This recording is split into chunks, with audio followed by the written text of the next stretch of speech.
सुबह 10 बजे से लेकर 11 बजे के बीच में उपस्थित हूं आप सबके सामने। आज जिनकी कुंडली लेकर के आया हूं, नाम है इनका वैभव पांडे। ये हैं वाराणसी उत्तर प्रदेश से। है इनका डेट ऑफ बर्थ 1 सितंबर 1988, 21:30। इस आधार पर आपकी कुंडली, श्रीमान आपने लिखा था पंडित जी बड़ी देर हो गई, अपना वक्त कब आएगा। देखिए, चंद्रमा लग्न में बैठा है और ये शुक्ल पक्ष के करीब के हैं या कब के हैं, मैं ये देख लेता हूं। ये है आपकी कुंडली के लिए कृष्ण पक्ष में आपका जन्म हुआ है, षष्ठी तिथि को। इस आधार पर ये जन्म कुंडली में बन जाएंगे शुभग्रह, यानी कि एक बहुत अच्छी बात है। लेकिन इसके जस्ट आगे देखिए गुरु बैठे हैं, ये बहुत बड़ी बात, ये भी अच्छी बात है। आपने सवाल पूछा है वकील वगैरह के क्षेत्र में कैसा रहेगा मेरा जीवन, या फिर वकालत के क्षेत्र में, बहुत बढ़िया है। इधर आइए, निकट से समझाता हूं। ये वाणी का प्रभाव होता है। यहां पे शुभग्रह की राशि बनी, इस भाव का अधिपति जन्म कुंडली के सुख भाव में शुभग्रह की राशि में बैठा है, ये बहुत अच्छी बात है। यहां का अधिपति स्वयं लग्न में जा रहा है, शुक्र दिग्बली हो गए, तो वाणी का प्रभाव ठीक है। पर हो सकता है कि उस क्षेत्र से थोड़े धन कम मिले या रेगुलराइज ना हो, यह संभव है। पर उसको ऐसा नहीं है उसका मतलब कि छोड़ दें, आप उसके पैरेलली कोई और काम ढूंढ लो। वकालत का भी काम करते रहिए। वकालत में क्यों जाना है? क्योंकि कुंडली ऑर्डर कर रही है। ऐसा क्यों? शनि यहां बैठे, ये सबसे अच्छी बात, ये वकालत का और ये वकालत का क्षेत्र। नवम भाव विद्या का होता है, यहां शनि स्वयं बैठे हैं। धर्म कर्माधिपति योग और लाभ के अधिपति होकर के भाग्य भाव में बैठे हैं। भाग्य का कारक ग्रह जन्म कुंडली में गुरु की राशि से, शुक्र की राशि से संबंध बना रहा है।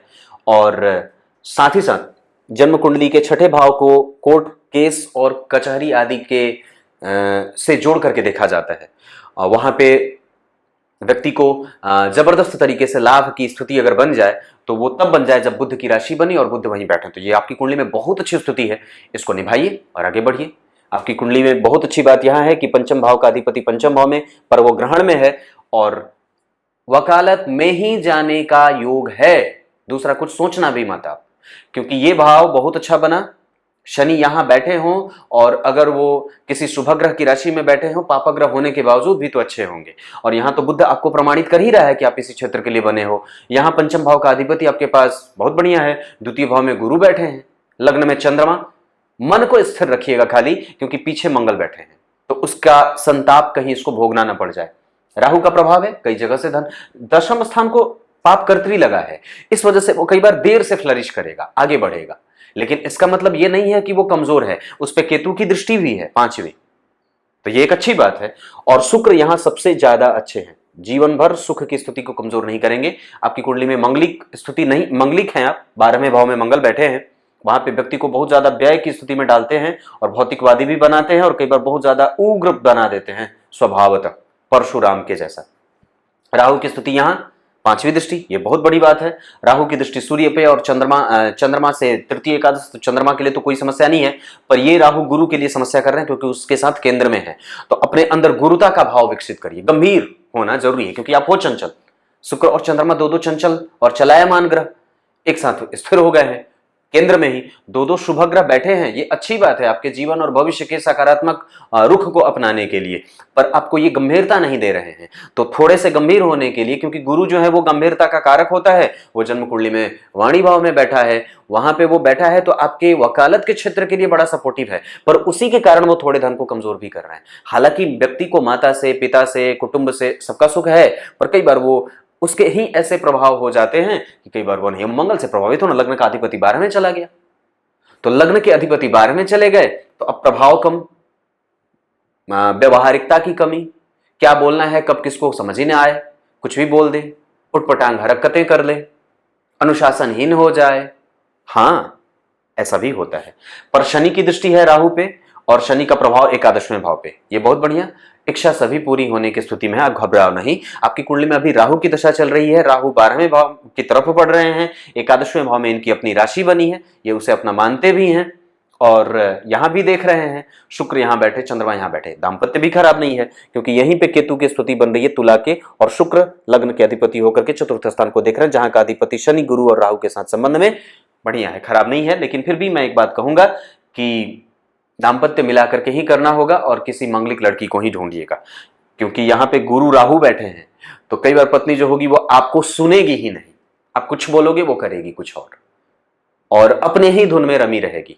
कई बार वो घर में चीजें हो या ना हो, आपकी परिस्थिति समझे ही नहीं और अपना काम वो धड़ल्ले से करते रहे, तो ऐसी स्थिति ना बने, ये बात बनती है। बाकी कुंडली, आपकी कुंडली में यश बहुत बढ़िया है और पढ़ाई में कभी कभी व्यवधान भी आने की स्थिति बनती है, और वो कई बार होता है जो वो पैतृक पक्ष से ज्यादा आता है, पिता के कारण कई बार व्यवधान की स्थिति बनती है, पर ठीक है, कुंडली खराब नहीं है, आगे बढ़ना चाहिए। आप एक लाजवर्त पहन लीजिए, 2029 तक अभी आपकी कुंडली में राहु रहेंगे, 2029 तक राहु का रत्न लाजवर्त आपको धारण करना चाहिए।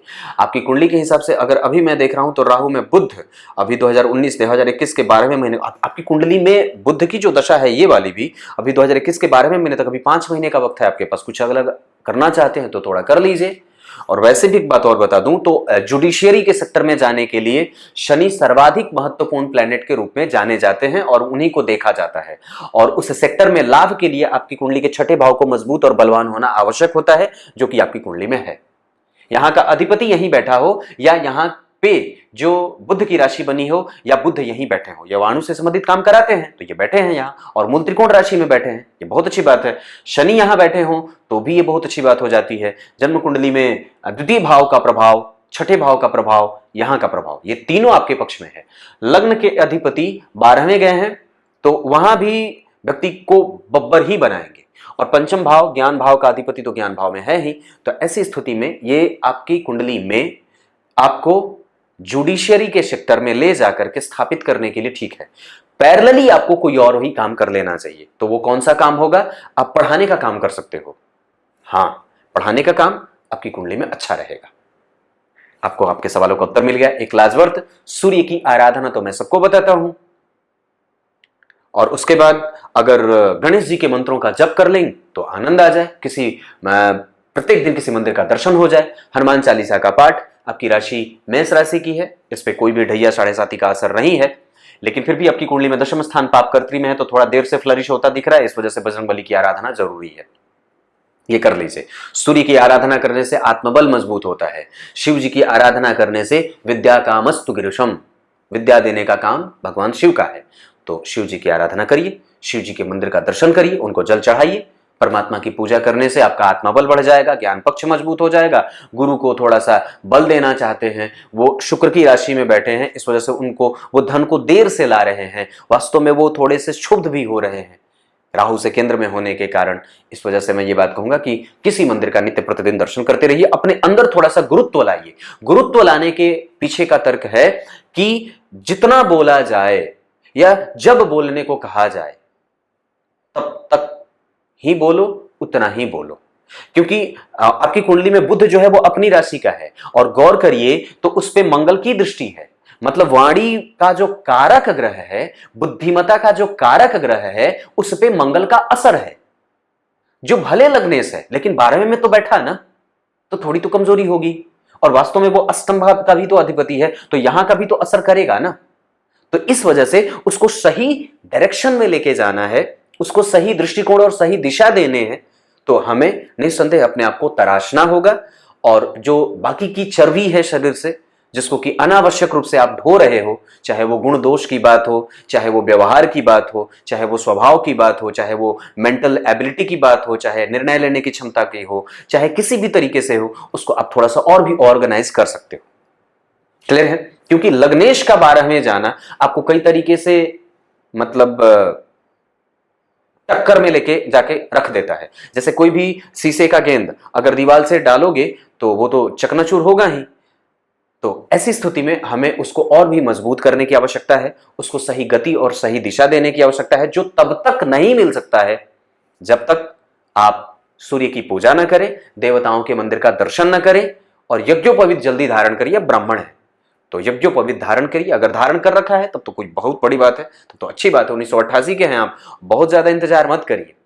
सूर्य के ऊपर राहु केतु का प्रभाव है, सरकार आपको ठेंगा भी दिखा सकती है। इस वजह से मैंने ये बात कही है कि इसके हिसाब से एक काम आपको और भी दिमाग में रखना चाहिए ऑप्शन के तौर पे, और अगर कुछ भी करने में दिमाग में नहीं आ रही हो बात, तो आप चुपचाप मंदिर जाना शुरू कर दो। कुछ महीने के बाद आपके दिमाग में तुरंत ही भगवान की माया जागेगी और आपको बता देगी कि ये काम करना सही रहेगा। बस सीधी सी बात खत्म। समझ में तो आ गई होगी बात। वैभव जी कार्यक्रम हमेशा देखिएगा और जुड़े रहिएगा। मैं कुंडलियां जो देखता हूं उसमें सिर्फ मैं यही चाहता हूं कि उसके पीछे का सिर्फ एक उत्तर यही होता है कि आप लोगों को किसी भी तरीके से जोड़ा जाए, मंदिर में, धार्मिक कृत्य में, जुलूस में जोड़ा जाए, धार्मिक और सामाजिक कृत्य की तरफ आप लोगों का आकर्षण बढ़ाया जाए और नया होने का एहसास दिलाया जाए। आप इतने बेहतर हो कि कोई है ही नहीं, आप तो मंगल हो, अमंगल तो आपका कभी हो ही नहीं सकता है। और आप तो दारोमदार अपने कंधों पर देश का प्रतिनिधित्व करने की क्षमता आपके पास है। लग्न में चंद्रमा बैठा है, सिंहासन पे आरूढ़ बनाता है, व्यक्ति चमकता रहता है, शीतलता का प्रवाह उसके जेहन में हमेशा होते रहना चाहिए। गर्म मत होइएगा, बिल्कुल ठीक है। नमस्कार करता हूं।